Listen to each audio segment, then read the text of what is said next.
عدالت بار بار کہہ رہی ہے اسے پیش کرو، اس کو پیش نہیں کیا جا رہا۔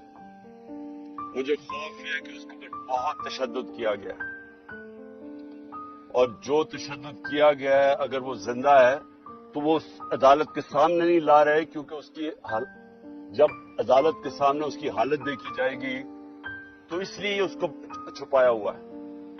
مجھے خوف یہ ہے کہ وہ شاید زندہ بھی نہ ہو، اور میں آپ ساری صحافیوں کو کہتا ہوں کہ پہلے ارشد شریف کے اوپر وہ ریئیکشن نہیں آیا جو آنا چاہیے تھا۔ اب ایک عمران ریاض سے اوپر یہ جو ہوا ہے، اگر آپ اس ملک کی صحافی اس کے اوپر سٹینڈ نہیں لیں گے تو اگلی آپ کی کسی کی باری آ جائے گی، کیونکہ آج کوئی ہے کل کسی اور کی باری آ جائے گی۔ اور میں آج ان صحافیوں کو خاص طور پہ آج مخاطب ان سے ہونا چاہتا ہوں جو بڑی باتیں کرتے تھے، جی یہاں لبرل عمران خان بڑی سختی کر رہا ہے، ہاں جی پتہ نہیں ہم آزادی رائے یا صحافت کی زبان بند کر رہے ہیں۔ ذرا موازنہ تو کریں۔